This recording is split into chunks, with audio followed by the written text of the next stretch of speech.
All right, the Mayan calendar may have ended in 2012, but the world didn't, and thank God, because we would have been robbed of this classic. That's right, we're talking Sandler, so hold on to your burritos. The funniest movie ever is back.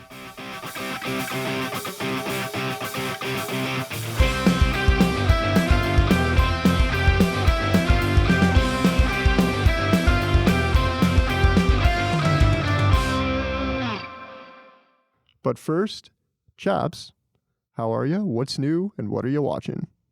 I'm good. I like the reference to burritos, as I'm kind of hungry right now myself. But yeah, what's new? What have I been watching? Well, I watched a handful of Dragon Ball Z movies this past week. They have movies. They do. Yeah, they have movies, which are actually outside, not outside the anime. They're sort of, anime is weird. Some of them are like within canon, other ones are not. But yeah, watch that. I won't bore you with the details of those movies because I'm sure you don't care. Another movie I checked out this week, my girlfriend and I, we watched The Martian. Nice. Is one of my favorites. Love The Martian. Yeah, it's a great movie. It's really pretty to look at, even though it's mainly just red. They make the landscape of Mars very breathtaking, and I love it. Like all those shots, the vistas and whatnot. Yeah, for sure. The Schiaparelli crater and something about the way they just like incorporate scores in like space movies just always gets me. You know? Yeah, there's a really good record drop in this one, like Starman. Yeah, is it? Which is like, it's pretty on the nose for being a space movie and have Starman as like one of the songs, but it plays during, I think it's during like the montage sequence. It's a lot of fun. Yeah, it's a very emotional scene. Isn't that where he's propelled like into space? Or is that it's when he's driving across Mars, right? Yeah, that's really, not when he's driving across Mars. I think it's like the sort of like, he's reconnected with NASA, like everything's going well now, and like they do this, and he's got to test the rover a bunch of times. He's getting ready for his journey, and everything's all happy-go-lucky. One of my favorite parts about the movie is like later on in it when they tell him like you have to take apart the entire spacecraft basically to get into orbit, and they keep dressing it up as be the fastest man in space travel. Yeah. He's like, and he's like me. Like if someone told me that, I'd be like, okay, that sounds pretty cool. I kind of want to do it now. Like they know how to get him to do what they want. Yeah, for sure. About 5 minutes into the movie, though, my girlfriend was like, "Is this just going to be only Matt Damon talking to himself the whole time?" Which, like, valid question. She's not wrong, but also, why is there something wrong with that? No, there's not. Not by me. Not by me. And then I actually told you about this, but I forgot to do it myself as well. The new Mission Impossible trailer dropped, and I meant to watch it to talk about it today. But I didn't, so we'll have to catch you next week on that one. Yeah. Yeah. How about you? What have you been watching? What's new? I mean, I'm not done with the Mission Impossible trailer because I'm still seething over that movie. Yeah. Like you and I, big Mission Impossible fans, and I'm just annoyed that people don't share my opinion on how bad it is. Like, you people need to know you're wrong. There's a lot of like, what is it? Like corporate shills out there, fucking just they're like, yeah, it's such a good movie. It wasn't. It was like 45 minutes of them. What was the angle? They call it like the Dutch angles or whatever. I don't fucking know. The weird camera trickery, but like at one point they have 14 people in a room to explain the plot. Oh my God. And it was so annoying. And they kept like the angles were like, oh, it was 45 degrees tilted this way and then 45 degrees tilted that way to make it feel uneasy and stuff. Like, it just reminds me so much of like that 30 Rock meme, like, how do you do, fellow kids? It's like, let's explain AI to you. When it's like, none of you fucking people know how AI works as much as like people who know how AI works. It also doesn't need that much like explanation. It's like AI is all knowing and took over the world. We should stop it. Like that's all you need for a Mission Impossible. To me, it's still like such a boring like villain. Like I want to see Tom Cruise fist fight like the villain in the end. You know what I mean? The way like him and how's he gonna fist fight a computer? Hoffman. Yeah, like, literally. He'll find a way. I don't know. We're gonna get one of those like, remember, like in 90s movies when they used to visualize like hackers, so they'd like transport them into the computer. Yeah. We're gonna get one of those like Tron style fights.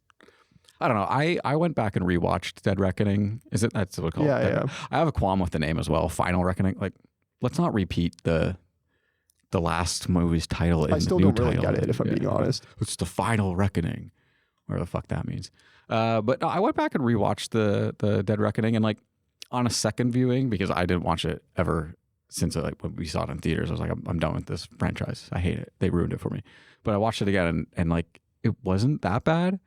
I enjoyed it more than that first time. I remember just you and I in the movie theater, like we were both afraid to look over at each other because we didn't want the other person to be enjoying it and one of us not. But the entire time we both hated it. It was tough. I feel like on rewatch, I haven't watched it again since I saw it in theaters because I'm still just so bitter about it. But I feel like on rewatch, I would appreciate the whole train car scene like a little more this time around, because I feel like maybe I going into that scene I was mad. That's what I mean, right? I feel like the movie was soured for me. Yeah. So like coming back knowing what to expect, I think I would appreciate that whole action scene a lot more. No, that's fair. That's fair. Yeah. What am I watching? Yeah, what are you watching? Tell me. So me and my partner, we did a little double feature the other night.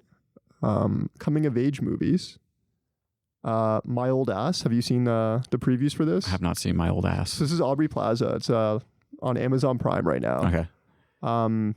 You have no idea what it's about? No. Okay, no clue. so basically it's like coming of age movie. Some kid like goes and does like mushrooms in the woods with her friends. Oh, cool. And next thing you know, like her old self, like from the future, appears, which is Aubrey Plaza. Okay, I have seen the title card for this. Now it's ringing a bell. That yeah, premise. so I mean, I'm not going to get into like the is details. It good? It's because I think you should watch it. Unlike me, who is always just like, I'm not going to watch that.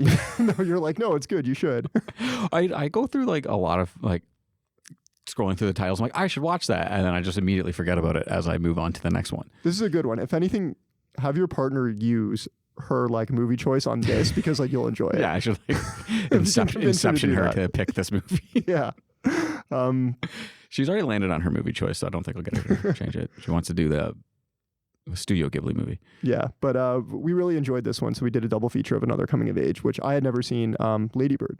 Oh, okay. Which I really enjoyed. I thought it was good. I've seen Ladybird. It's a good movie. Yeah, I mean, I don't really have much else to say. How do you pronounce her name? I cannot do it. I can't do it. I just forget what it is every time. That's what, see, like I know how to say it wrong, and then that just takes over the correct way of saying it. That's what I end up remembering. Yeah, fair enough. But yeah, other than that, not a whole ton.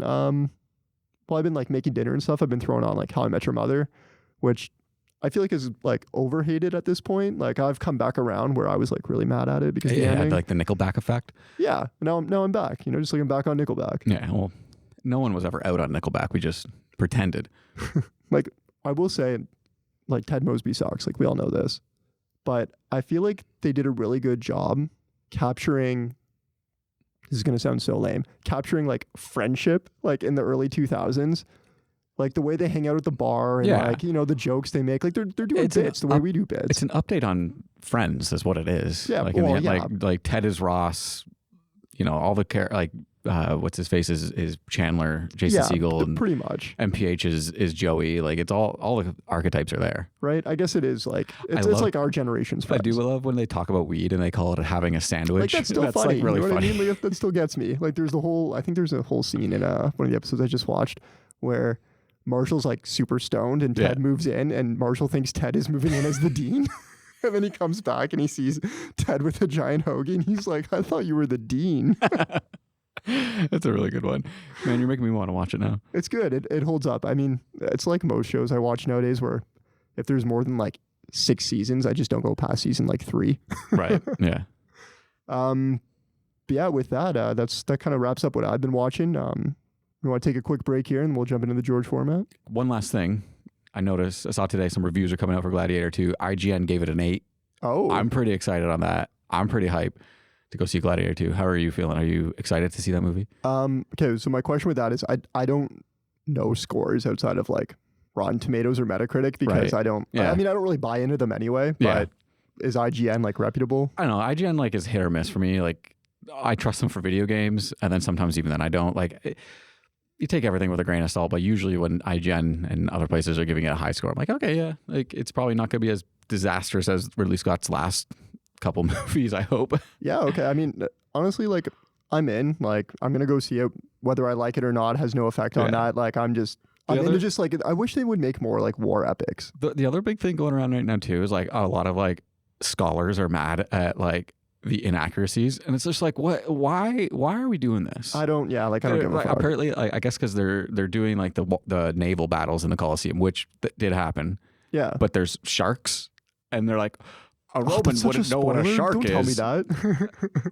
Sorry, wouldn't know what a shark is. That's it. Like because they didn't go to the oceans where there were sharks. I guess they're not in the Mediterranean Sea, right? So I it's actually like, love that.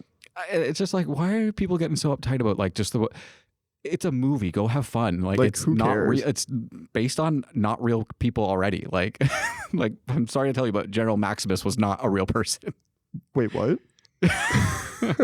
That's so funny. Actually, you know what? My girlfriend and I, we were watching the Lizzie McGuire movie not too long ago, and there's a part where there's a giant concert at the Coliseum. Like, no, they didn't fucking have a giant concert at the Coliseum. You nerds want to like rage about that too. Take that. Lizzie McGuire schooled those nerds. Got him so good. All right, let's take a break, and then we'll be right back with That's My Boy. All right, everybody. The fact that this has resulted in a pregnancy leaves me no choice but to levy the maximum penalty. Take care of our baby, Donnie! Dumbass. So what the IRS say? You haven't paid taxes since '94, Donnie. I'm going to prison if I don't get 43 lives. Holy cow, that's my boy. He moved out when he turned 18. I haven't seen him since. He's one of the youngest hedge fund managers in the financial industry. Maybe your son could help you. Todd, your old man is here. Donnie, what are you doing here? What type of guy would miss his son's wedding? You were basically the worst parent ever. I was awesome! You let me eat cake and lollipops for breakfast every day. That's what you asked for. You're supposed to say no. I didn't know what I was doing. I was 13, 14 years old. You know what I remember? Is me having to drive you home because you were too drunk. Somebody's hammered. They have another guy drive home. I was 8. You drove like a champ, too. Huh? All right, we're back. I'm going to hit you with the George format. You ready? Yes. All right, we're going to talk casting. We're going to dissect the movies. We're going to discuss some final thoughts and our noms for the funniest scenes. We're going to declare an MVC, that's most valuable comic. Then I'm going to pick your brain with our head-to-head game. We're going to see how this movie holds up against some other Sandler movies and some other movies that came out in 2012. Perfect. I love this. All right, finally, we'll end things off with the writer's room. And then, since we're not recording on Wednesdays anymore, we have no Survivor to go home to. Does that sound good? That kind of sucks. I wish we had Survivor to I kind watch of wish I tonight. had Survivor to go home to. I'm a little upset. Okay, casting. So we both have a lot to say about Adam Sandler, obviously. Yeah. So we're going to start with Samberg first. I love when you do that. You do like a setup. We have a lot to say about this one person, then you always go the opposite way. It always gets me. All right, so Samberg, of course, member of the Lonely Island. So YouTube launches in 2005, pretty much propels him and his crew onto the scene. This lands him a gig at SNL, and this is where we get his hit digital short, Lazy Sunday. Are you familiar with... I remember it. I haven't watched the Lonely Island stuff in a long time, so like I can't remember the premises of a probably lot 20 of them. years. Yeah. Also, it's funny, I guess, maybe like we got the Canadian version of that, which was like Jean Lejean. Oh, yeah, So, yeah, like, the guy from The League. When I read Lazy Sunday, I was remembering, I guess, like his version of that, which is Right. also a banger. And then, of course, what's the other one he had? Show Me Your Genitals. Yeah, which is also like they did the same stuff, like what is it, the Dickin' Box or whatever? Yeah, right. Man, I miss like old YouTube so much. Anyway, so Lazy Sunday's a big hit. Next thing you know, these guys are like an overnight sensation. While at SNL, Lorne asked Samberg and the Lonely Island to make a movie. This is how we get Hot Rod. One of my favorites. Yeah, I like Hot You Rod. as well, yeah. Even though it wasn't a box office hit, like it definitely developed a cult following, and it's become one of my favorite movies.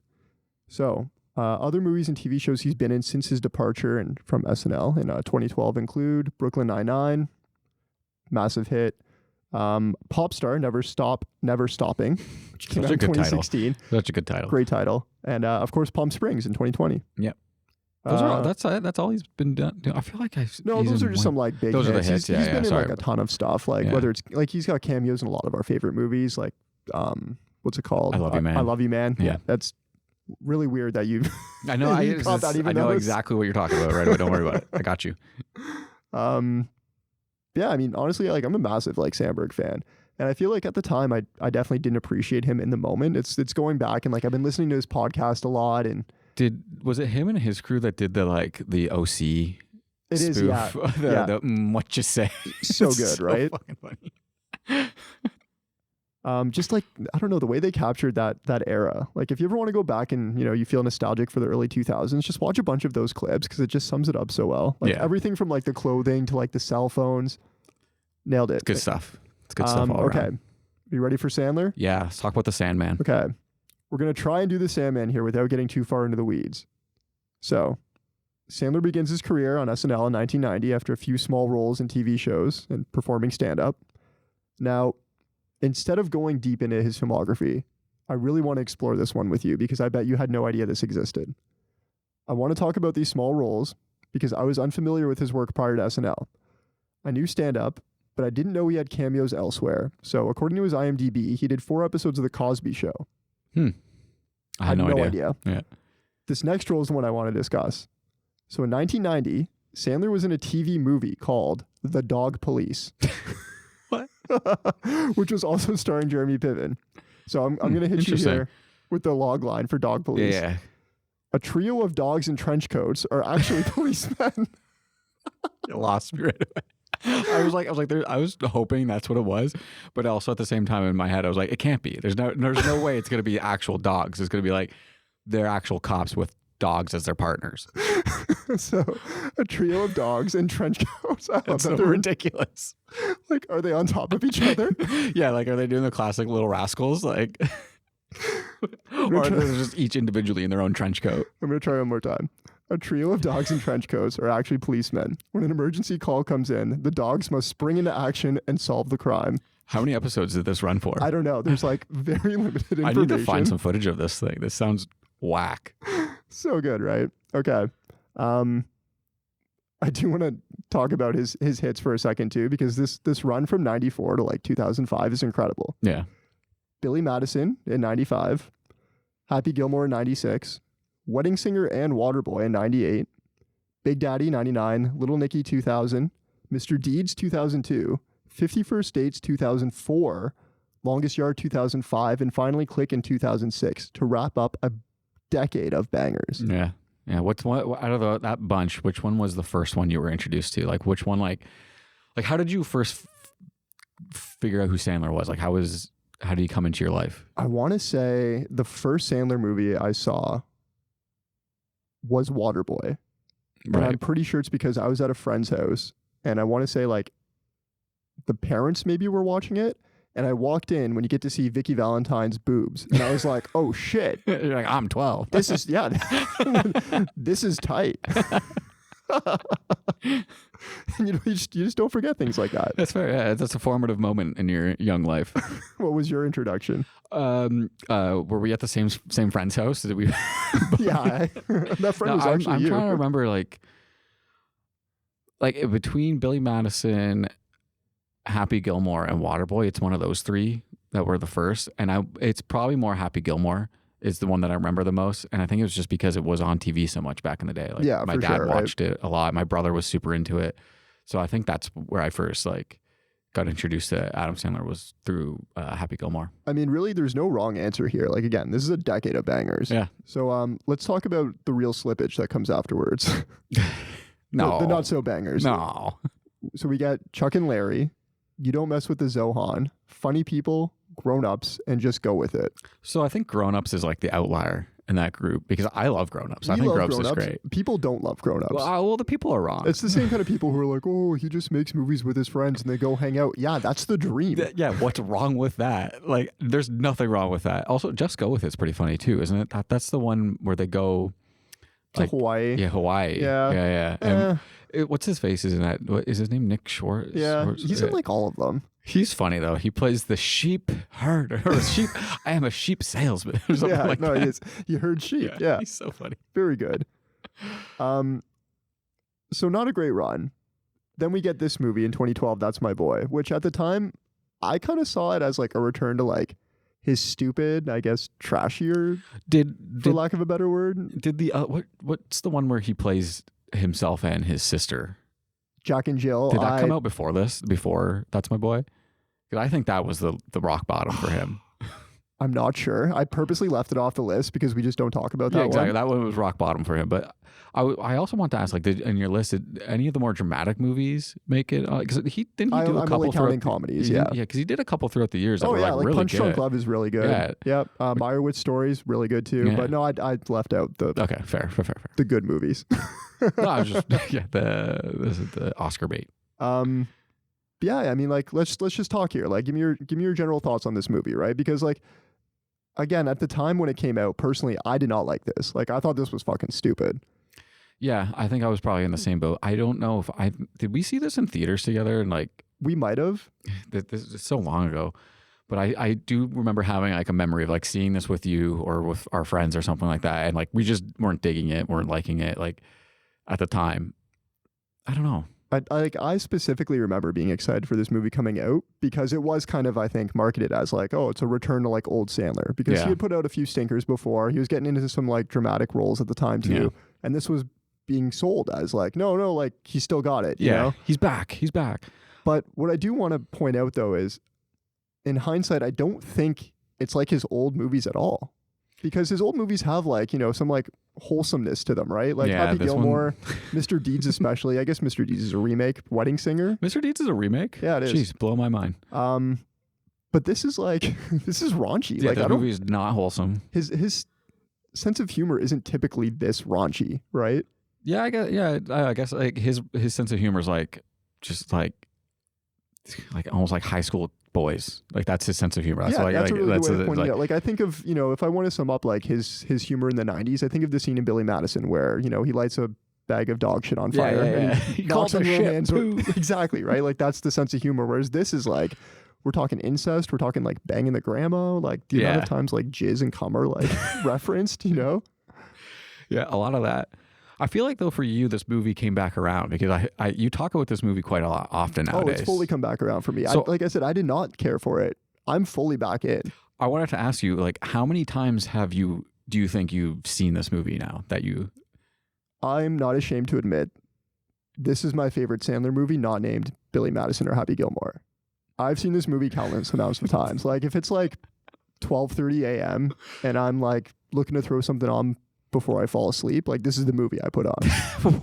I love how like this is the movie out of all of what is out there. It's so mindless. It's got all the things I love in a Sandler movie though. Like he's doing a ridiculous voice. Yeah, the voice is something. The gimmicks, the visual gags are like so on point. Like the rambling stories about a burrito. Like and for some reason everybody buys into it. Like it's nonsense, right? It's true. It's the perfect movie for me to just like turn my brain off and just like, you know, hope that somebody makes like a funny dick joke or something.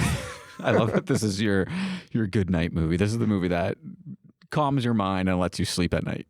Where does this fall in the Sandler verse for you? Not very high. Honestly, I think this is the first time I've seen this movie since seeing it in theaters. Like, and I'll be honest, like I laughed quite a bit during it. I was like, oh shit, that was really funny. Like I was laughing a lot. Like there's a lot of parts that really got me, and I kind of forgot about them. And then coupled with that, I was like, oh shit, that's really fucking gross and weird at the same time. It was both times like really funny and really, really gross movie. Fair enough. So for me, I think it falls like it's bottom tier for me. I've never seen Don't Mess with the Zohan, so it's probably down there for me. That's like those ones. It's going to be very interesting to see this movie. That's for sure. Yeah. Yep. All right. How's it fit in the bracket? What do you say, Todd? Are you ready to jump in? Sure. All right. So summary for this movie, in case you haven't seen it and are dying to. While in his teens, Donnie, played by Adam Sandler, fathered a son, Todd, played by Samberg, and raised him as a single parent until Todd's 18th birthday. Now Donnie resurfaces just before Todd's wedding after years apart, sending the groom-to-be's world crashing down. I like how the IMDb summary leaves out the part about being the result of a student-teacher relationship. Yeah. But I guess spoilers. Yeah. Okay, so let's kick it off here. It's 1984, and we're at Somerville Junior High. This is where we meet young Donnie Berger, and he's just scored tickets to Van Halen. Sick band. Enter Mary McGarrigle, his teacher. Donnie asks her to Van Halen. Nothing serious, just a summer fling, he says. Couple of hand jobs, no expectations. And she hits him back with a month's detention. It's so raunchy right off the top. One thing I do like, though, about this opening sequence, whoever the kid is who's playing young Adam Sandler, number one, looks like a young Adam Sandler. Exactly looks like him. identical. And like, he looks like he's wearing the same outfit that Billy Madison wears to high school. Yeah. When he finally goes to high school, he's got the jean jacket on with like a vest over top or something like that. Like it looks like identical to that movie. Even like because I think Susan Sarandon is playing the mom.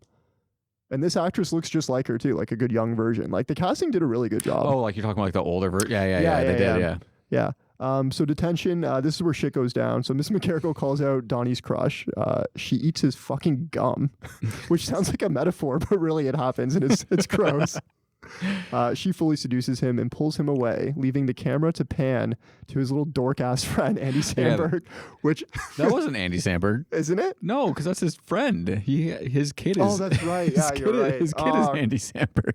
Why did I think... Okay, he looks exactly like him. That kid does look like Andy Samberg. He does now look that like him, right? it. That's my mistake. They totally got me with that. So we montage through their relationship. We're hanging out in the hot tub, drinking Yoo-Hoos and beer. So I want to give a shout out to that. Like shout out to Adam Sandler for keeping Yoo-Hoo alive. Like that business has like got to be only still kicking because he drinks it in every single one of his movies. He's in Big Daddy too, right? It's like in all of his movies, he has a Yoo-Hoo. He's like, I'm going to have a Yoo-Hoo. Like he just has them on deck. We're reading at Temple, and then we see he gets an A+++ on his test. Do you want to read out the little blurb that's on the test? I can't remember what it is. It's something along the lines of after sitting on his face.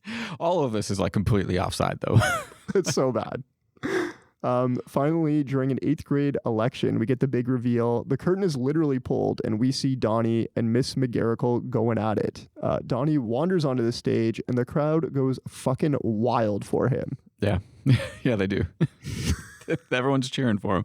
This is such a weird, like, I don't know, we keep calling it like product of its time, but it's just like one of those movies where you look at it like it didn't need this beginning. Like it could have just been he had a kid when he was really young and was some sort of child star. And that's the story. Like it doesn't need to be this weird teacher-student relationship. Like it does seem super offside, like for his type of humor again, right? Yeah, so, it doesn't fit with what he's done like, before. I just remember it being like, again, marketed to like a return of like the Sandler, sense of humor. But this is yeah, because you look at Mr. Deeds, the guy's literally writing Hallmark cards. Like that's what he wants to do with his life. And then you come to this movie and he's I mean, even Billy Madison, like all he wants to do is just like run a hotel chain, and he goes and be a teacher. This is it's so fucking crazy. Yeah. Okay. So we learned during a court proceeding that Miss McGarrigle is pregnant. She's sentenced to 30 years, and the court grants custody of the child to Donnie's father until he turns 18.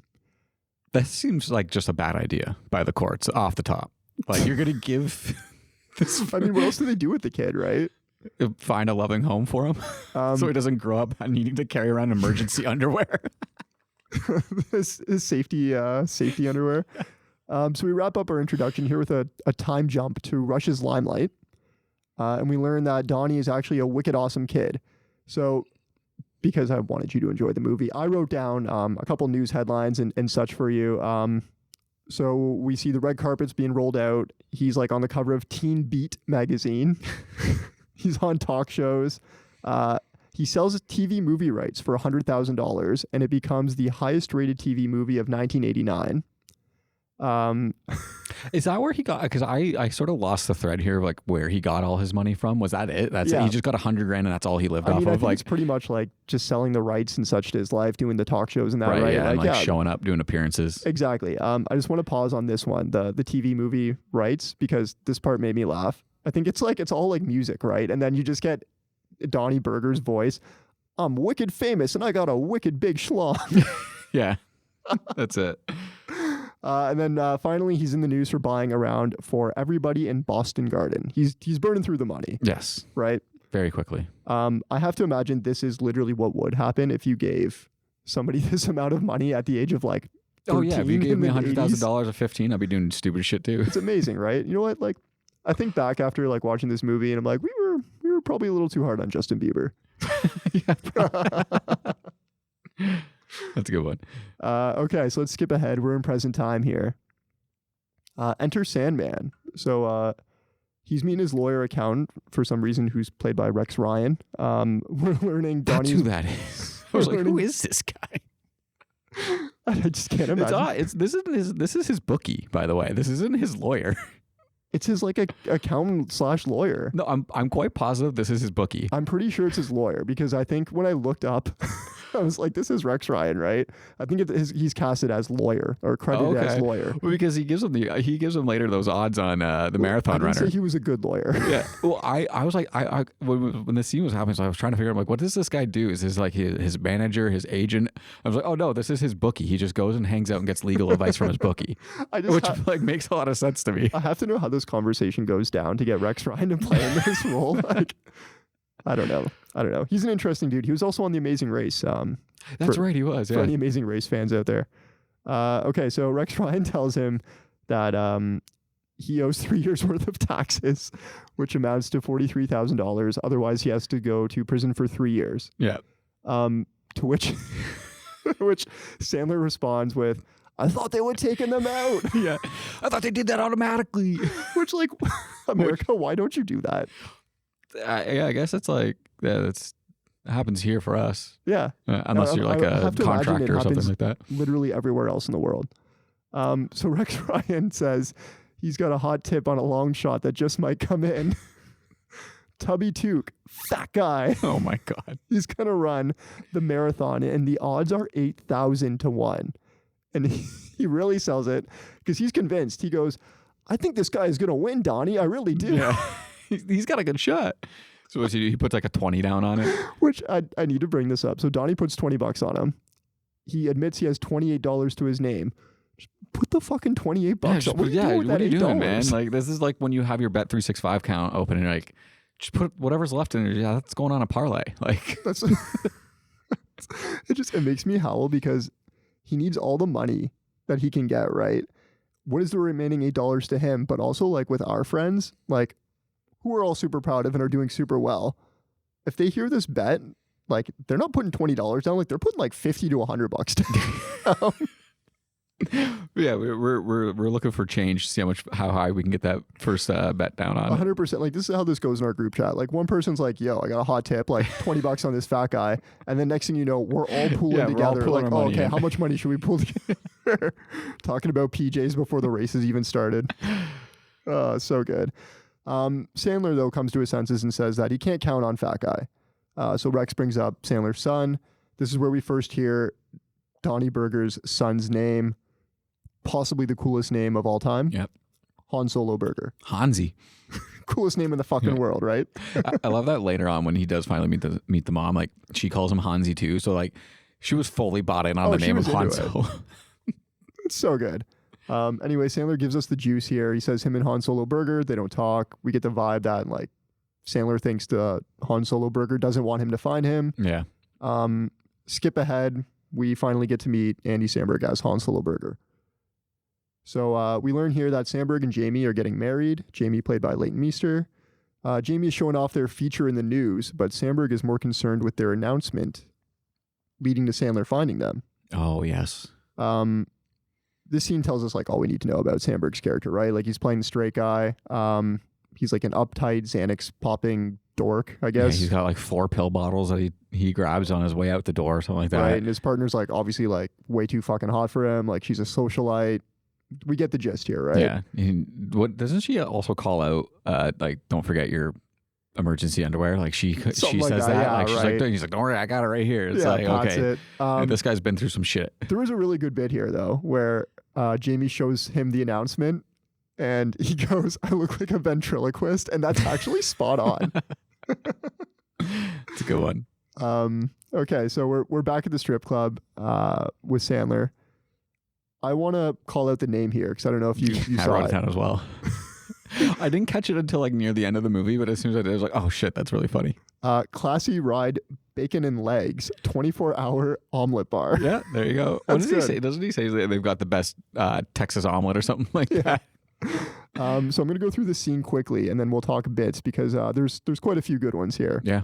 So Sandler's venting to his stripper friend when he sees Han Solo in the paper.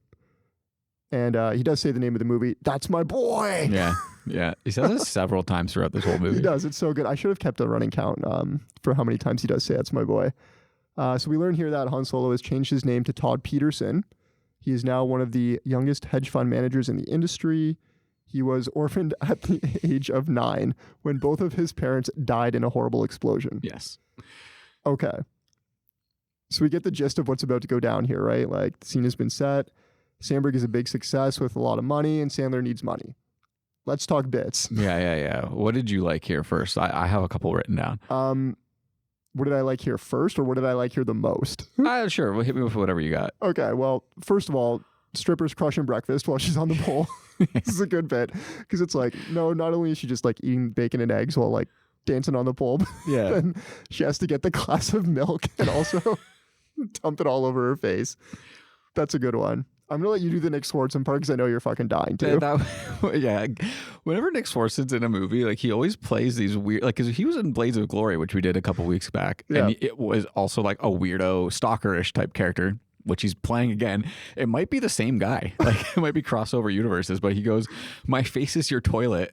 And then Donnie's like, "Hey, show some fucking respect over there, Kenny." That was pretty good.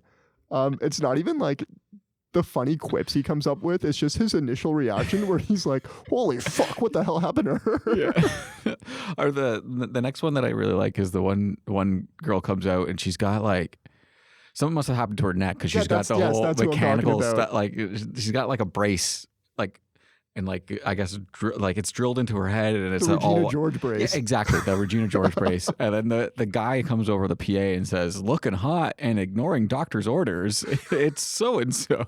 And he goes, "What's up, RoboCop?" Okay, so we're at the summer home. So Samberg, Jamie, and her parents pull up to this like gorgeous home in the Hamptons. We learn that the house belongs to Samberg's boss, Mr. Spirou, and everyone will be staying here during the wedding festivities. I said the Hamptons. I don't really know if it's the Hamptons. I think it's in Mass, right? It's like it's a beach town. Yeah. To me, this struck me weird. I was like, why is it? Who goes to stay with their boss? Like, that's just weird to me. Like, fuck, dude. If my boss like had a place like in the Cape, like I'd be all over that. That's fair. That's fair. So basically, this is where we're like meeting all these secondary characters. We're getting a ton of good bits to go along with them. We're introduced to Mr. Spiro's mom. There's a really good bit here where we really dive into Samberg's awkwardness. "Well, Mrs. Spiro, I've always said that if the finance game was an amusement park, your son would be a roller coaster and I would just ride him all day. Oh, that came out wrong." Yeah, he's a weirdo in this one. He's just so awkward and just like, but he's nailing it though. He's nailing it though. Like he sells it so well. And like, honestly, to me, it's like really good writing because like people are awkward, but somehow they capture like an authentic like awkwardness to him. It honestly sometimes feels like Andy Samberg doesn't want to be around some of these people and like would rather not be in front of the camera. Like you haven't introduced him yet, but we meet Jamie's brother, Chad, who is, I guess, a U.S. Marine, whatever. And he said something along the lines of like, I know 10 ways to kill you. And he goes, "Haha, don't." Like the way he says that. Like he nails it, right? Yeah. Like he's like, "Don't." He's so like authentically uncomfortable. Yeah. Since you brought up Chad though, I do want to mention, so we do meet Chad. He arrives in uniform. And then this is the introduction to an ongoing gag we get where Samberg salutes him. Yeah. And Todd goes, "Are you a soldier? Airman? Girl Scout?" Yeah. "Then I prefer you take your fingers from your forehead and shake my hand like the civilian you are." Chad fucking sucks. Like right away. I just don't like this character. But who's the guy that's playing him? What's he from? I have no idea. He looks so familiar, and I'm like, I know who this guy is, and the guy, like, he's playing him really well. Like he's playing that arrogant asshole brother type. It's so good. So perfectly. And I'm just like, oh, Chad just sucks. Like he just sucks. The casting in this movie is perfect. Okay, we have one more scene to cover before Sandler shows up and the hijinks ensue. So we're at a studio. Sandler is trying to get in to see Randall Morgan, but doesn't have an appointment. You know who does, though? Vanilla Ice. I love this. So let's pause here because I want to talk Vanilla Ice. Yeah, let's talk about him. I have a lot to talk about. Okay. I do. There's so many things about him that are just interesting. How and why? Like, is Sandler friends with Vanilla Ice? He's got to be. Also, the way Vanilla Ice's character, every time he sees Donnie in this movie, he has this weird, like, stop and step back look on his face. And he does it every single time he re-sees Donnie in the movie. But I feel like that was, like, a very popular reaction, like, when Vanilla Ice was big, right? He's like I feel like as kids. He hasn't left his era. What, it was Vanilla Ice, like, the 80s or 90s? I don't know. He hasn't left that time. I mean, it would have been the 80s, right? Because he was friends with Sandler. Yeah, true. With Donnie Burger. Donnie Burger. All-star cameo. So we get the impression here that there's some tension between Donnie Burger and Vanilla Ice. Vanilla Ice is giving Donnie the silent treatment, and we learn Sandler banged his mom. And we get a Hall of Fame quote here, in my opinion. I didn't know it was her. It's not like her last name is Ice. That part literally sent me. Like, I was dying at that part. And then after this, the fight ensues. Like, they start fighting each other, and Vanilla Ice puts him through a table. Yeah. Donnie asks him for money, but Vanilla Ice is also broke. He works at an ice rink now, making chicken nuggets. Really, really good stuff. And what causes the fight that you mentioned is Sandler goes, maybe I should call your mother. She'll give me the money. Yeah. Oh my God, it's so good. Okay, so Sandler's in Morgan's dressing room trying to get money for, I guess, a biodoc. Yeah. He's like, I'm back. Like, people are always recognizing me on the streets and stuff. Yeah, like, I'm still looking famous. Yeah. But Morgan doesn't think anyone cares. So instead we arrive at a reunion show. An idea for Donnie, Miss McGarrigle, and Samberg together all at the prison. Yeah, reunion. If Samberg can deliver this, I think he offers him 50 grand, I want to say. Yeah. Sandler should have negotiated higher on that. Like, that's worth, like, you can get probably 100K easy. Can you? I don't know. Like, do you watch a lot of, like, washed up docs? But I was just thinking he should have negotiated a little bit. Start high, aim higher. I mean, yeah, he's a numbers guy too, right? We learned that later. Okay. This is where the hilarity ensues. We're back at the summer house.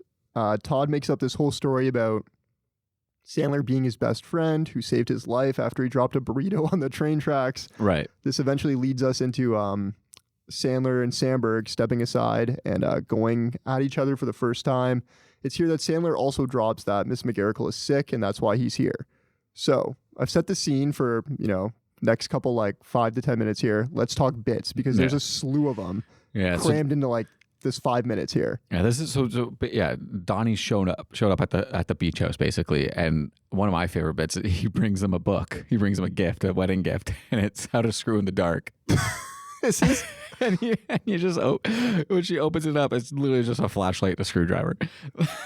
This is like, honestly, this low-key is like my favorite bit in the whole movie. It's so funny. And it has nothing to do with the actual gag, but it's Sandler's laugh after. He's fucking dead. Like, he loves it. This is the funniest joke he's ever heard. I feel like you'd like this one because it's like subtle. Chad is in the kitchen, like, I guess, helping out with brunch. And he says, so Todd, how did someone get into the hedgehog business anyways? Yeah, the hedgehog business. It's a hedge fund. You think you're better than me? Yeah. You kind of touched on it briefly when Donnie first arrives, they kind of have to make up this whole story of like who he is, and because Andy Samberg's character doesn't want everyone to know that he's his father, kind of thing. So they make up the story of how he saved him when he was younger or whatever. And Sandler's talking about, like he dropped his burrito on the tracks and then jumped down to get it. And then Chad immediately was like, why don't you just buy another burrito, Todd? I mean, we're all thinking it, right? Yeah. And then apart from that, the next one is, as Sandler's telling this story, he's like, so I jumped down and I push him out of the way. And then I remember this technique that one of my teachers taught me to like really suck it or something like that. And he breathes in and I guess leans up against the wall so the train can clear him. Yeah. And he's like, so as I'm doing that, all these chicks at the train are going, oh my God, who's that guy? He's like the most chiseled guy I've ever seen. I was working out at the time. It's so fucking good. He actually says a kung fu instructor. Yeah, kung fu instructor, that's it. Taught him how to tighten his diaphragm. What is this? This is the most chiseled guy I've ever seen. It's so fucking good.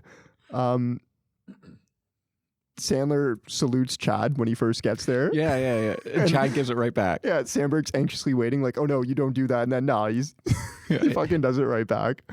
We also get our first "was up" here. Yeah. He walks in, "What's up?" And Todd spits his water all over the mom's chest. Yeah, he's not expecting him at all. I don't remember where this part comes, but I think this is when they're having their little sidebar. Yeah. And they're talking about the oven Mitty or whatever. Mr. Mitty. Does Mitty sound like somebody to you? Who? He sounds like Scuba Steve. Oh, he does kind of sound like Scuba Steve. Scuba Steve. That's good. Yeah. Okay, so let's move on. When Sandler and Samberg, I guess, move into Todd's room to finally like catch up. there's a good bit here that I like where Samberg drops, "Nice suitcase, by the way. What is that, Louis Vuitton?" And Sandler's straight face goes, "This is a garbage bag. What are you talking about?" Yeah, what are you talking about? It's a garbage bag. That's really good. We're going over, I guess, we're going over all the details, I guess, of Todd's life, right? Like as a kid growing up with Sandler. Another good one is he's arguing with Sandler, and Sandler goes, "I was a great dad. I gave you a snake." And Todd goes, "Yeah, but then it died after eating all your Quaaludes." He's like, "Hey, that's the first time anyone's ever seen a king cobra laugh." That's so good.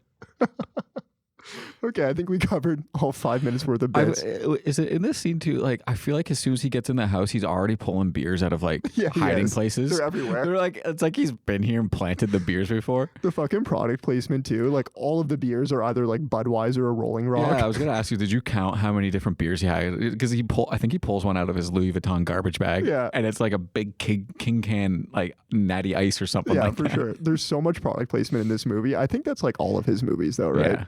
Okay. Well, they gotta pay for it somehow, right? You gotta pay for what?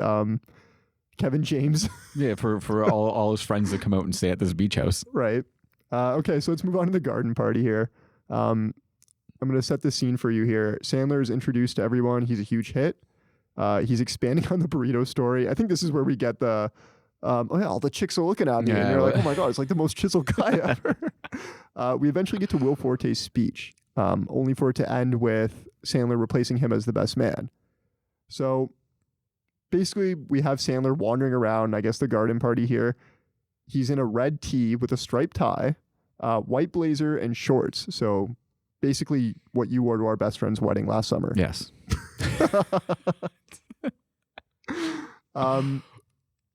Sandler's introduced to Todd's boss. I mean, this is probably what, your favorite part of the whole movie? I can't remember what happens here. You're going to have to remind me. This is where we get the was-ups. Oh, okay. Yeah. I know you love a good was-up. I did love a good was-up when we rewatched Scary Movie because I hadn't done it in a while. And then by the time I saw it in this one, I was like, oh yeah, they're doing the was-up. That's actually really funny. We're fatigued by all the was-ups lately. He gives Mr. Spiro a was-up, and Mr. Spiro looks back at him with the most dead face ever. And then finally goes, "Is that back? I've been waiting for that to come back." He's stoked, right? Honestly, like I get where he's coming from because when we rewatched Scary Movie, I was like, man, I kind of do want this to come back, but only like you can only do it once. Like it comes back for like a hot moment and it's got to go away again. It's so good. And then of course Todd's awful. "What's up?" Yeah, he doesn't say "what's up." He says "what's up" in like the most like weirdest like way ever. And is it the grandma? It's the grandma. Yeah. Boo! That was terrible, Todd. There's another really good bit here. I mentioned Will Forte's in this scene. I thought you were going to bring this up. So Will Forte approaches with his wife because he notices who Donnie Burger is. And he says to him, "This may be weird, but would you ever consider..." And then Sandler interrupts and goes, "Boning your wife?" He's like, "No, actually, I was just going to ask for an autograph." He's like, doubles down. On her tits? He's like, "Actually, on a piece of paper would be just fine."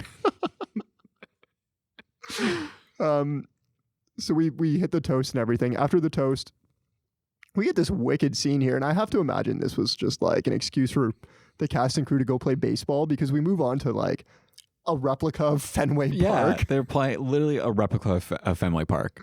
So Sandler rounds up everybody to just go hit some dingers, right? Yeah, what's he say? He's like, let's lose the...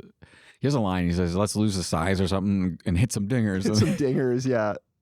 So everybody's crushing it, like randoms, Jamie's parents, the grandma's killing it. I think Jamie or maybe another woman like just full on catches like a ball in her boobs. Yeah, like cause, the whole bit here is that Donnie wants to hit one to Todd, and Todd the whole time is like, "Don't hit it." Todd is me when I'm playing outfield in baseball. I'm terrible at baseball, and I do not want the ball to come near me ever because I'm gonna drop it. But like you said, everyone is literally catching. Like grandma's catching it behind her back. Like and there's a 3-year-old kid. Yeah, I think Todd's even like, "Why don't you like hit it to the toddler?" Like the toddler looks like they want to play, and like the toddler just snipes this line drive. So good, right?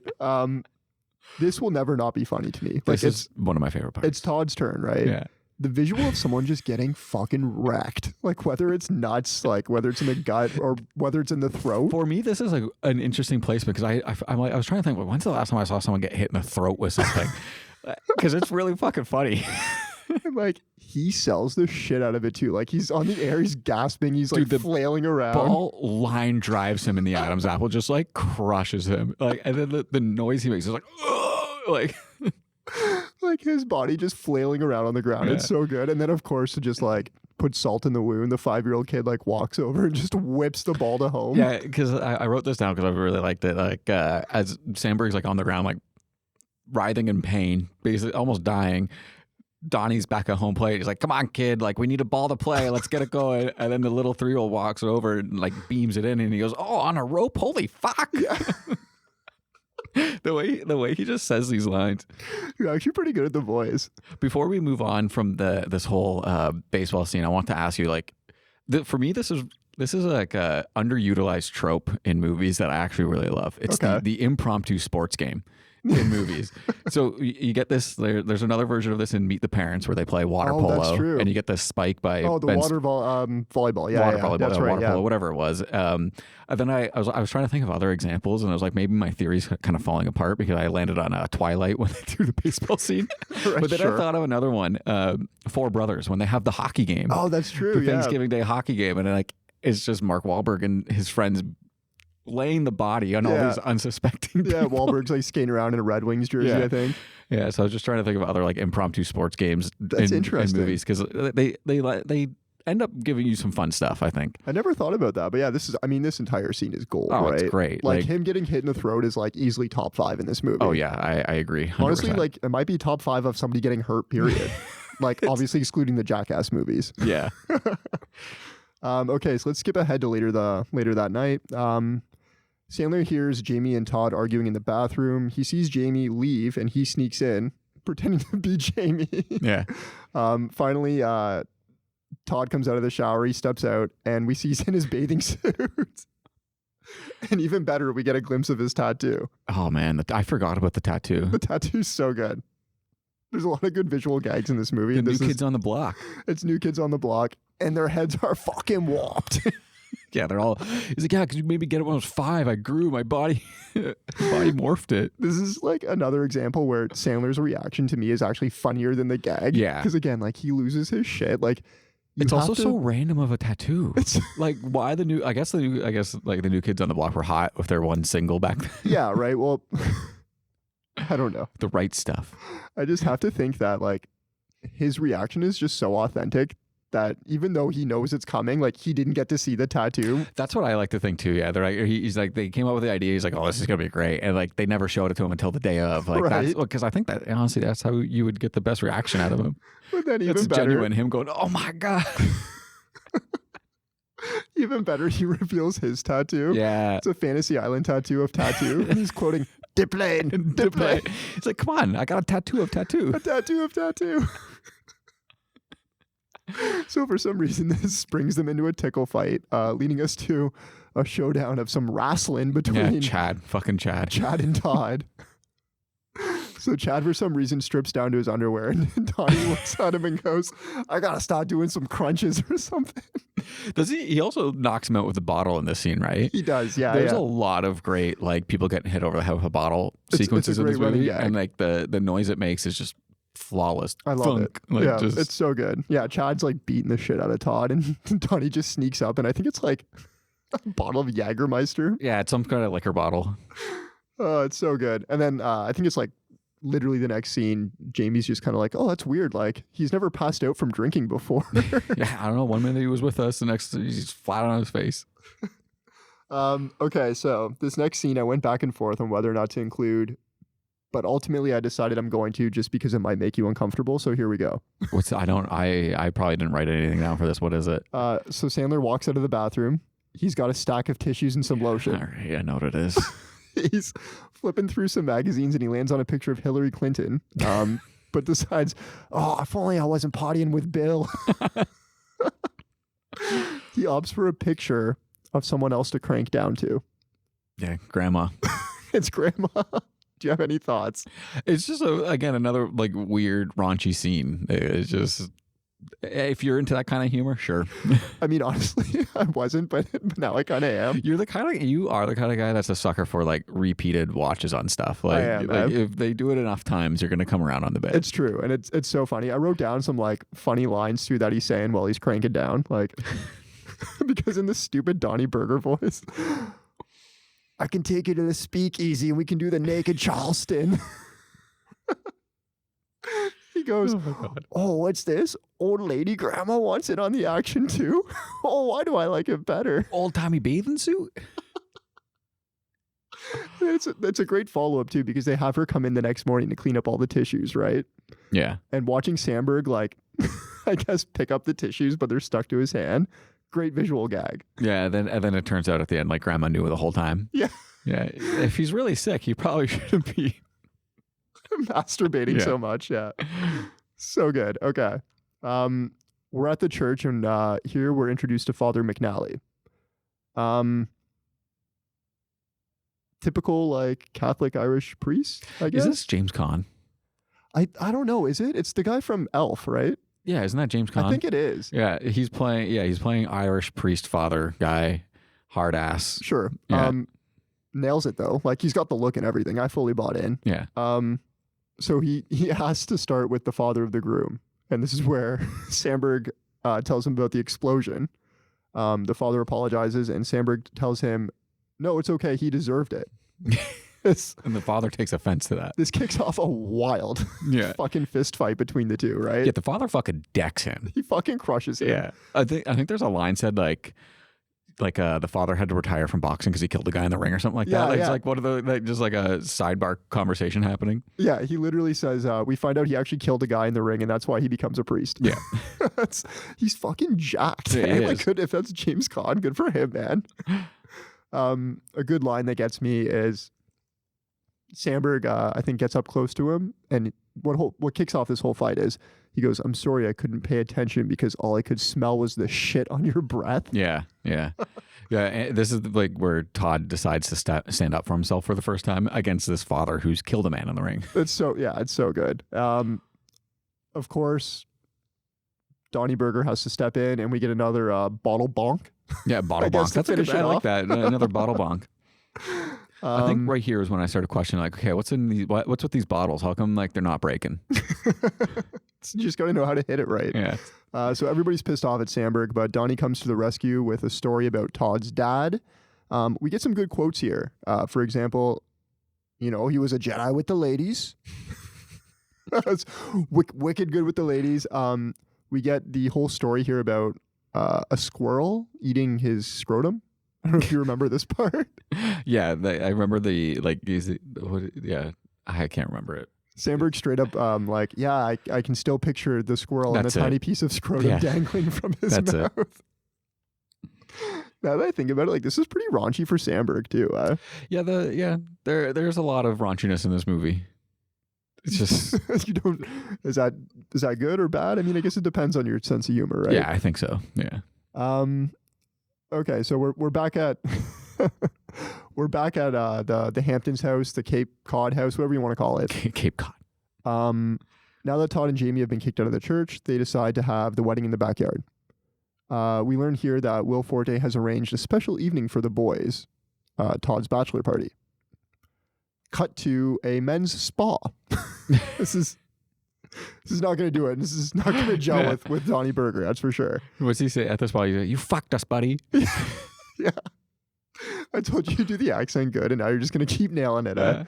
So the boys are at the spa. They toast some cucumber water. They're ready to go. They're ready to get fucked up. Donnie tastes the cucumber water, and he spits it out all over everybody. It tastes like fucking dick infused with balls and a side of jizz, is what he says. Yeah, Donnie's an alcoholic and has never had water before. I'm just gonna run through the scenes here at the spa, and then we'll cover some bits as we go along. So next, they're getting a massage. Fun fact: that's Sandler's wife who's doing the massage. I don't know if you noticed that. Who's his wife? The masseuse. I didn't know that. Yeah. I feel like she makes a cameo like in all of his movies.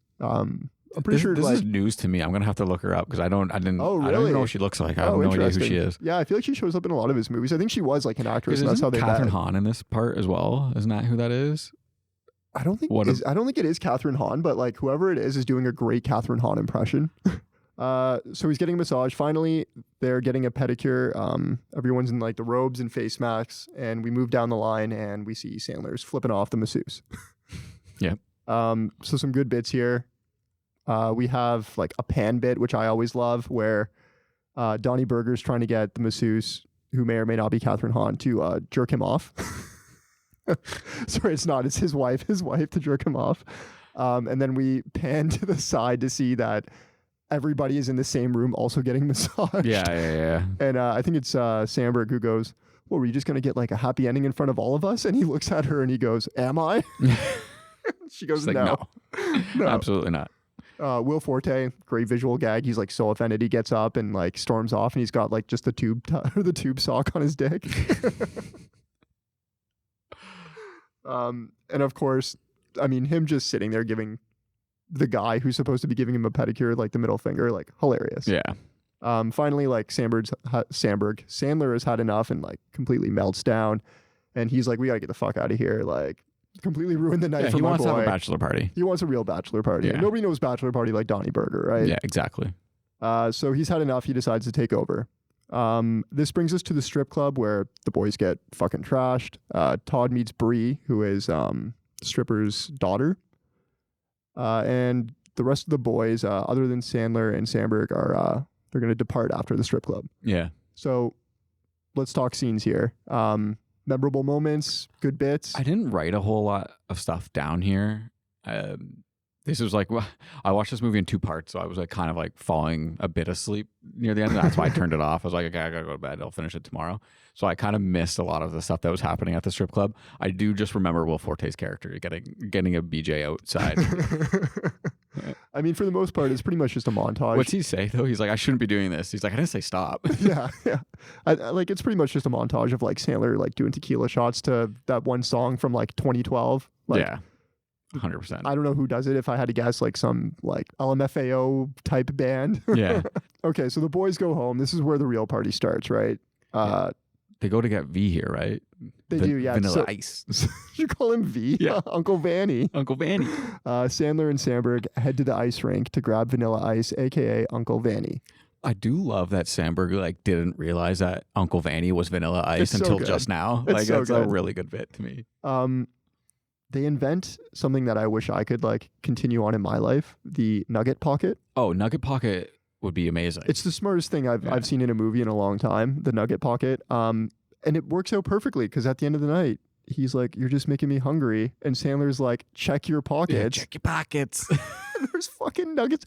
Could you imagine how happy you'd be after a night of drinking if like you got home and you're like, "Oh man, I'm so hungry," and your boy was just you like, didn't have to wait on McDonald's delivery. You could just have pocket nuggets. "Bro, check your pocket." Boom, nuggets.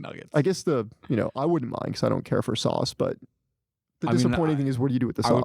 I'd probably have some pocket sauce to go along with it. Like, I'm not going to be taking pocket nuggets if I'm not without sauce. Like, so let's talk Uncle Vanny, Sandler, and Samberg's night out here. Drunk and obnoxiously skating around the rink. Yeah. This is funny because I feel like there's like an unwritten rule of Hollywood where like if you're ever going to have a public skating rink scene, there's always got to be that one person doing figure skating moves at like an open skate. And it's like, you're obviously a really good figure skater to be able to do those moves. Go to your practice and do that. Why are you doing twirls and stuff? They're just causing all sorts of mayhem on the ice. Right. Shotgunning 6-packs in corner stores. Yeah. There's one part where they're just like literally pissing like on a diner. Yeah. And people for some reason are watching them do it. And then because they meet up with the convenience store owner and he's got a shotgun with him and he just shoots the glass. He just shoots the fucking glass. Yeah. They go bowling. That's a good one. Yeah. I've always wanted to do this, like run and slide down the lanes. Down the lane. Yeah. So good. Eventually they make their way to a side street where Todd decides he's going to learn how to ride a bike. Yeah. This is another great visual gag. Yeah. He's riding the bike, loses control, straight into a parked car, and there's 2 like fat people having sex in it. Yeah, just 2 people. Just 2 people having sex in the car. Okay, let's skip ahead to the next morning. So Todd is woken up by Jamie screaming after seeing puke and perhaps jizz. all over her wedding dress. Yeah. Sandler bursts in howling again. Oh, you're a madman. This leads to like this line comes later, but I guess he drops off the dress at the dry cleaner. Yeah. And I forget who he's talking to. He's either talking to Donnie or Jamie again. And he's like, yeah, the dry cleaner definitely said that they've seen that combo of fluid before. So everything's under control. That's so good. I think Uncle Vanny bursts into and he's got Grandma's bathing suit shorts. Oh, man. Uncle Vanny. It's so good. Next pod, we're gonna take some time to think about it, but I want you to come back to me with who you would want your uncle to be from the that's fun 90s pop star era. Yeah. Who do you want your like B-list celebrity? And it can't be JT. Justin Timberlake? Yeah. I wouldn't want it to be. There's so many other people that it could be. Good answer. Yeah. So a few hours go by, and after a much better was up from Todd. A few hours go by, and after a much better was up from Todd, we see that this reunion show is about to happen. So Todd's on his way to the prison to see his mom, Miss McGarrigle. Mm-hmm. Donnie whips up to the prison as fast as he can, and we get our little family reunion. That is until TV's Randall Morgan shows up with the cameras. So the stage has been set here because we get some funny gags here as well, right? Let's start with the awkward phone window sex between Miss McGarrigle and Adam Sandler. Right in front of Donnie. Or sorry, not in front of Donnie, right in front of Todd. Just in front of little fucking Han him up even Solo. more. It's so awkward and uncomfortable. Like the fingers up against the glass. I mean, they're all being there. It's just it's like stupid visual gags. It's stupid visual gags. Eventually we notice like a microphone like works its way into the picture. I forgot like that the interview was supposed to happen. So when I was watching the rest of the movie, I'm like, is that like a mistake? But I remember like, oh no, it's the interview they're doing. It's revealed to Samberg that Donnie's getting $50,000 for bringing him here for this family reunion. The camera crew chases him down, and next thing you know, he's getting fucking tased. And then he shits himself. He shits himself on the prison floor. And Donnie made him throw out his extra pair of underwear. Like, you made me throw out my security underwear. So I didn't know you were going to shit yourself the next day. Yeah, literally, it's the next day. That's just fucking wild. Yeah. Also, it didn't occur to me that I guess they can't use the footage because he says he has to sign the waiver, right? Yeah. So when you see like embarrassing things of these people like on real life television, like they've signed off on these waivers. I guess so. Yeah. I mean, this like is you're talking like Dr. Phil kind of stuff. Like, is that what you're? Yeah. Or I mean, Jerry Springer. Yeah.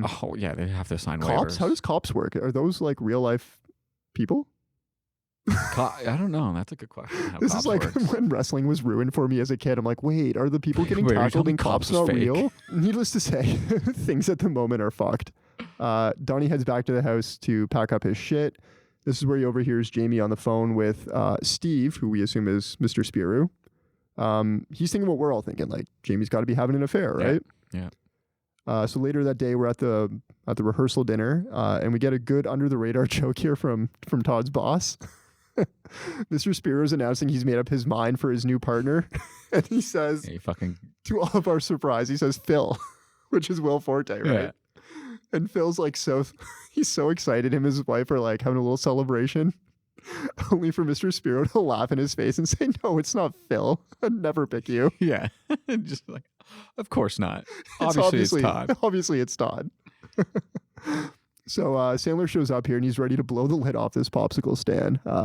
So he reveals that, the phone call that Jamie had was with Mr. Spiro, alleging the affair. Mm-hmm. But he's wrong. Yeah, well, yeah. Apparently, Jamie knows how to cover her tracks, and she was prepared for this. She states that the call was with Steve, a reporter from the Boston Herald. So now covering weddings, which is like, sure, like what? Who cares? I mean, honestly, like there's enough socialites out there to like totally buy into that. I know it's 100% a thing and is a like an industry unto itself, but it's like fucking who cares? Like, who's reading that shit? There's obviously a giant blow up and backlash because Donnie shouldn't be there to begin with, and now he's also making a giant scene. So after this blow up here, we see him by the dumpsters with Nick Swartzen's character. Yeah, and I love that like this like wise advice comes from Nick Swartzen's character of all people. Well, they needed somebody, right? They're like, well, someone has to tell him something. Which is funny because he also does it in Blades of Glory too, right? He does, yeah. It should have been Uncle Vanny, really, who should be telling him this, but let it be the weirdo from the strip club. Actually, not just me, you. We could both try this out one day because when we inevitably get in trouble by our partners. Nick Swartzen tells him that if he wants to get back in the good books, just bring her some ice cream. Yeah, and bring us some ice cream. Which is like funny, like kind of cute, but also like it gives us a good visual of Sandler just walking around with like 2 ice cream cones in his hands. This is something that I actually really like because Sandler now he takes Nick Swartzen's character's advice and like goes off to find Jamie and he hears some things through the door of her hotel room, right? He does. Yeah, he hears basically her hooking up with somebody else. Yeah. But he's got the 2 ice cream cones in his hand, and so Donnie, being the smart guy he is, goes to the room adjacent or whatever and tries to climb out the window along the ledge. The whole time he's got these 2 cones in his hands, and then he cracks a beer. So he's got 3 things in his hands as he's navigating this ledge of a hotel room, like 22 stories up. It's so good. It's such a good visual. And he never drops the ice cream. Nope. Has it. I do want to rewind just for a second because there's a really funny bit here where he walks up to the hotel front desk. Yeah. And he says, "Hi, I'm Todd Peterson." And the hotel clerk is like, "No, you're not. You're Tony Berger. Like, you banged your teacher." Yeah. And he doesn't even acknowledge it. He just like turns to the guy next to him and he's like, "Hi, I'm Todd Peterson. Can you tell me where my fiance's staying?" And the guy like turns to his coworker and he's like, "If Donnie Berger comes up to you with a fake name, like you go with it." Yeah, you roll with it. Good stuff. Good words of wisdom there. So anyways, to get back to your point here, where he makes it into the room and he sees brother, sister incest. Yeah, gross. Super gross, but hilarious gag. He needs proof, so he takes a picture with his phone. Yeah. And as he's taking the picture, we get Chad flexes. Yeah. There's also really another really funny reveal here too, like because I think Donnie goes like, "You're a disgrace to the country," and Jamie's like, he's not actually a serviceman. He just buys those uniforms on eBay to hide that he's a jazz dancer. Yeah. And then we get to see him doing jazz hands later on. It's so good. To me, it's truly funny that like, I guess the best gags in this are just like, they have no bearing on the plot or a story at all, right? Like they're just one-off like random quotes or I guess totally agree. The book How to Screw by I think it's by Dixie Normus. Like that's just, hey, it's good shit. Like it never comes up again. It's just like a funny like here's a quick gag, right? One-off gag. It's a one-off gag. It's so good. Okay, so we've kind of reached the end here, so I'm just going to kind of summarize our ending and then we'll go through the bits together. Yeah. So it's the wedding day. Sandler is on the phone with Rex Ryan. He discovers Todd's best man gift, Mr. Mitty. Yeah. Sandler is so touched by Mr. Mitty, he races to the wedding alongside Vanilla Ice. At this point, we're led to believe that he did accept the $50,000, I think, offered by Jamie to not tell Todd. Yeah. Sandler makes it just in time. He gives a heartfelt speech about love, and of course, he reveals the whole thing about Jamie and her brother. And he gets one more good whack in with the bottle. There's a bunch of whacks with the bottle in this scene. There's a bunch like of whacks. 4 or 5. Yeah, but I think because Samberg does the other one, right? Yeah. Ultimately, Samberg decides he's out. The wedding is off. The relationship between Samberg and Sandler is mended. And last but not least, fat guy wins the marathon. So there's a lot to unpack here. Yes. Where would you like to start? Oh, let's just start with the run. Okay, let's do the run. I love like they what's does he call it? He goes to Ice's house. He's like, "You still got the like whatever like the classic car. The classic car. You still got the 5.0?" And he's like, "Obviously." I'm dead because people listening are like, these guys don't know cars at all. I'm trying to remember what he called it, but I'm pretty sure that's what he called it. But there's something that I found really funny at this part when he opens the door, like Vanilla Ice doesn't say anything to him. He just like motions with like gestures and Donnie's even like, "What are you doing?" Like, "I don't know what that means." Like, "I'm not sure." And like, he still doesn't say anything. And like, he asks him if he has the car or whatever. And he just smiles. And I'm like, did they like run out of money to pay for Ice? Like for these scenes? He can't talk. Yeah. And they're just like, he can't talk for the scene. Like if he talks, we have to pay him more and we can't. That's so funny. So they take the car and the car gets stuck in the sand, right? Yeah, exactly. Gets stuck and then they have to run like over a mile to the wedding. Meanwhile, Like, crack and bruise the whole way. My favorite part though, like they're sharing headphones while they're running. Well, how are we gonna have awesome vibes? And they're running to Ice Ice Baby, right? Yeah. Yeah, so good. Another good bit here. We get a quick cameo of Peter Dante as Spiro's son. Yeah. I guess when the big reveal about the incest thing, he goes, "Oh, I'm not looking too bad now, am I, Dad?" That's a really good one.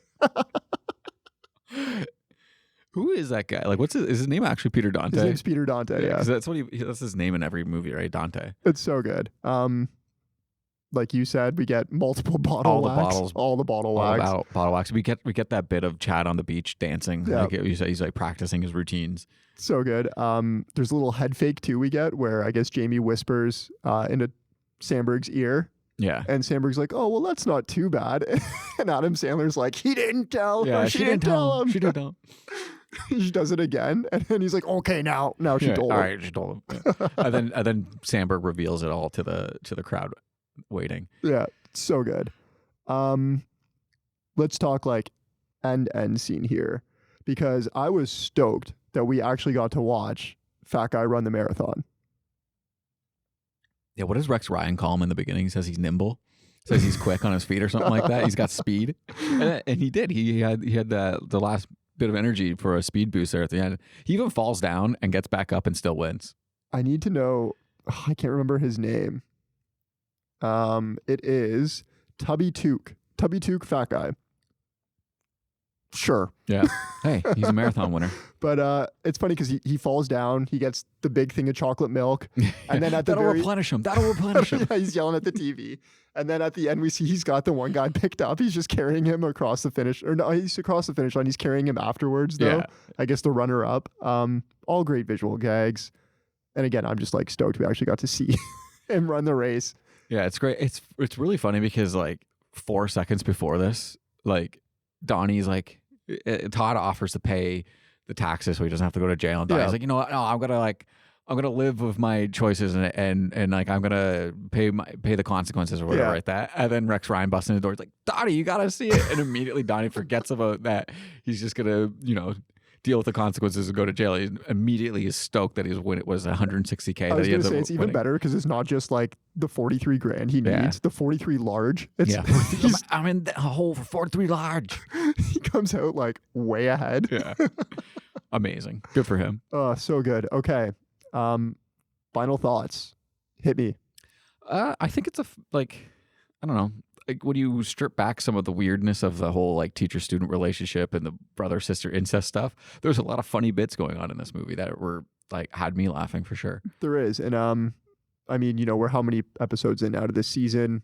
You can tell with all of my picks that the movie isn't necessarily good, but the laughs per second are off the chart. The laughs per second are always off the charts, right? Like it's like Futile and Stupid Gesture where, yeah, it's like a dark drama, dark comedy, but also like there's 30 minutes worth of bits in there where you're just like, you're slapping your knee. This one's full of them. This one's full of them, man. To me, this is like one of the most quotable ones. And I don't know, like people talk Gilmore, Madison, even Waterboy gets like more credit than personally I think it deserves. I think this one should be right up there with them. I think the problem with quotability today is that unlike with Billy Madison and Happy Gilmore and Waterboy, these movies aren't on TV constantly. You know what I mean? Like it was such a different era. Like I only know those quotes because I've seen those movies 700 times. That's fair. Like I've seen them all. Like it's on every weekend kind of thing. Like growing up, so that's why I know all the quotes off the top of my head. Nowadays, like with streaming, like I don't know, like well, you have to be in the mood to rewatch That's My Boy. Like I'm not being forced to watch it on a weekend afternoon, right? No, that's totally fair, right? I mean, at this point, like but it definitely has some good quotes because cable, like you said, we used to have a lot of like rewatchable movies. I've seen The Day After Tomorrow like 50 times because it was always on cable. Yeah. So now it's more like your selection of your rewatchable movies, right? Yeah. And this is in my rotation, so I guess that is why I've seen it a million times, and I can quote the entire burrito story, right? The burrito story is a really good one, really good one. But I mean, hey, needless to say, if that's how you feel about it, I'm very curious where this is going to land in the bracket. No, I think it's a fine movie. Like I don't think I hate it or anything like that. I enjoyed it. Like I laughed. There was parts where I was like, I find it when I watch movies alone, I don't usually laugh out loud a lot. This one had like the baseball to the throat scene. I died. All right, so I kind of cackled a little bit. Let's build on that. Hit me with your funniest scene. So that my top scene is the baseball to the throat. It was just like combination of I forgot about it, wasn't expecting it, and something about physical humor, like when someone gets hurt. Oh, it's like still so funny. It's my favorite kind of gag, I think, which is like, what does that say about me as a person? I'm not sure, but hey, if someone gets hit in the balls by anything, I'm laughing. Hey, you're only human. Get hit in the throat with something, I'm going to laugh. Bring back physical comedy. Bring back like slapstick comedies, man. I miss that era so much. We talked about this one many times throughout the episode. The screwing in the dark always gets me. Really funny. Dixie Normus, like it keeps going, you know? Like I didn't notice that until this rewatch, actually, that was the author's name. That's really funny. So funny. My second one is the whole sequence when they start partying with Vanilla Ice, I think is a lot of fun. Like there's a lot of good shit happening there. What's he say to he basically leaves his job right away, and the guy's like, hey, I don't know how to make the nuggets. He's like, what are you talking about? The guy comes up and he orders chili and nuggets, and he's like, chili, what are you talking about? We don't have chili in the menu. And he looks up and sees chili right there. Yeah. That's a good one. The reveal of the New Kids on the Block tattoo. Yeah. And then Sandler going like, oh, you got a back tattoo. So Their heads all freaking warped. Yeah. It's great. Like you can tell he had a lot of fun with that. My last one is the burrito story. The burrito story for sure. The burrito story. I for like two main reasons. The whole like I was chiseled. Who's that chiseled guy quote? And then why didn't you just get another burrito, Todd? The way Chad delivers that line is just classic. There's also a part where I want to say he's in the hot tub and he's telling the burrito story, and then he gets out, and every time like you see like his lower half, his dick is so big. I don't know if you caught this, but I think it's Jamie's mom who's like, oh, like okay, like, right, yeah. It's a good part, a good add-on to the burrito story.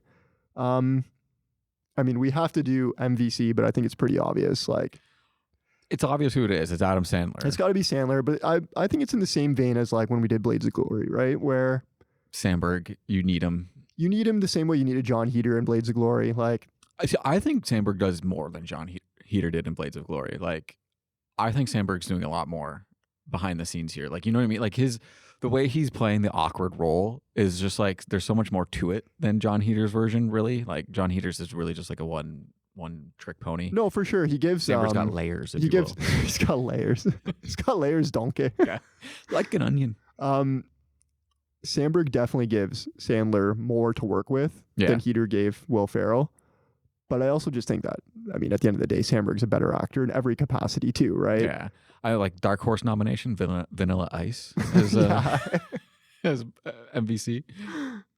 Dark Horse for me is definitely Will Forte. I think like he comes in, he does his thing, and like, you know what I mean? He leaves you wanting like a little bit more, I think. He's the kind of guy that says like the most absurd lines, but in the most serious manner, way, right? that it's almost like he was just having a conversation with some, like, it's just the way he does it is just so great, right? And his so nonchalant that some of the shit he's saying. I think his wife is Rachel Dratch in this too, and they play off each other really well too. Yeah. Like even when he's like, you know, oh, like bone your wife, he's like, oh, actually, if you could just sign an autograph, no, on a perfectly normal piece of paper would be fine. Or he's given this speech and he says something along the lines of like he has no idea who Todd even was. Yeah. I was honestly surprised. Like, Rachel Dratch is like, yeah, it's true, he had no idea, and we felt a little bad. Yeah, we were kind of laughing at him. All right, so good. There you have it, Sandler, MVC. We're going to take a quick break, and when we come back, we're going to do some head-to-head. Sure. Cool.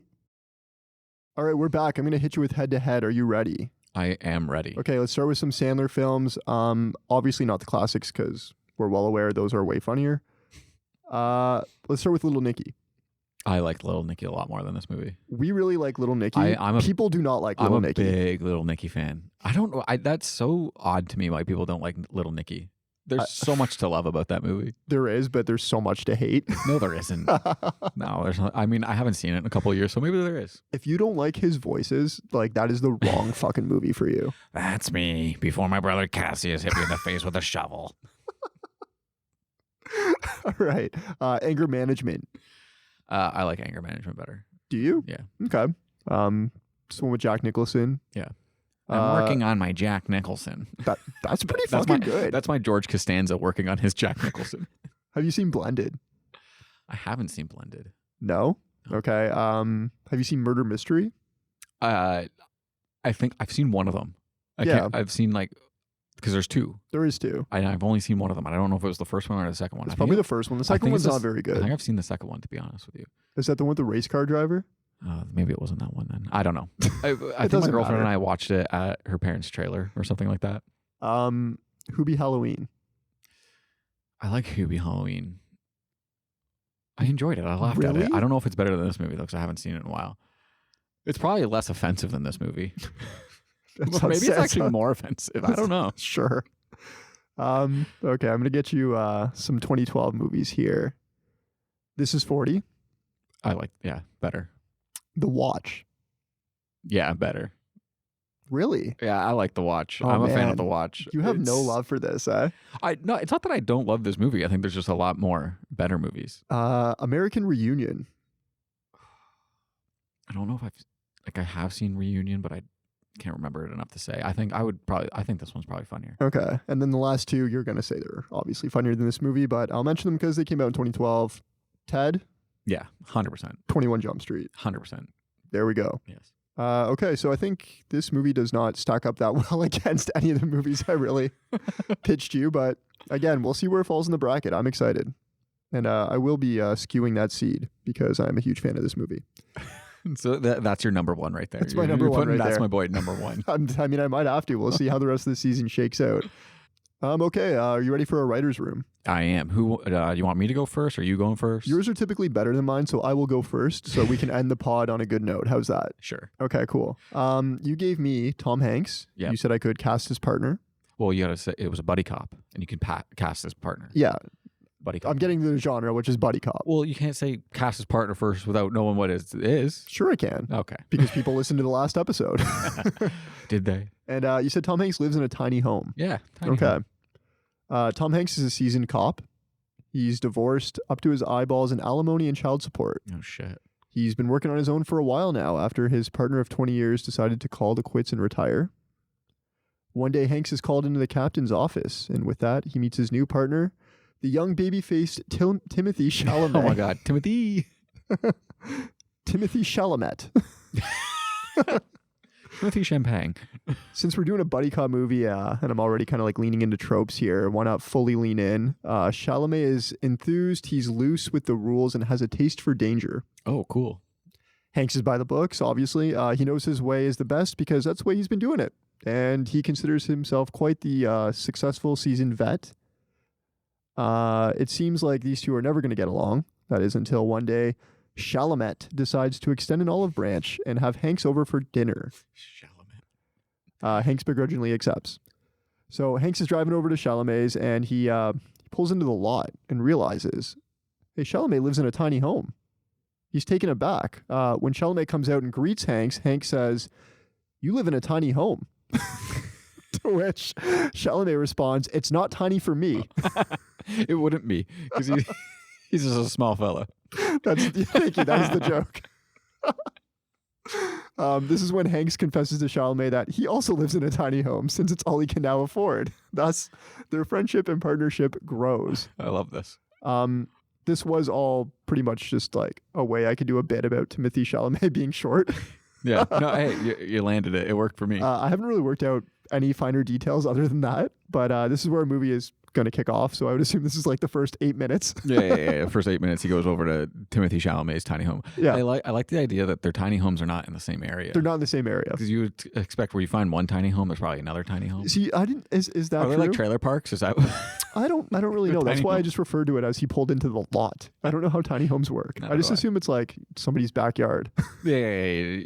It's his parents' backyard. Anyway, I have like a bit, I guess, which is going to be the catalyst for it being a buddy cop movie.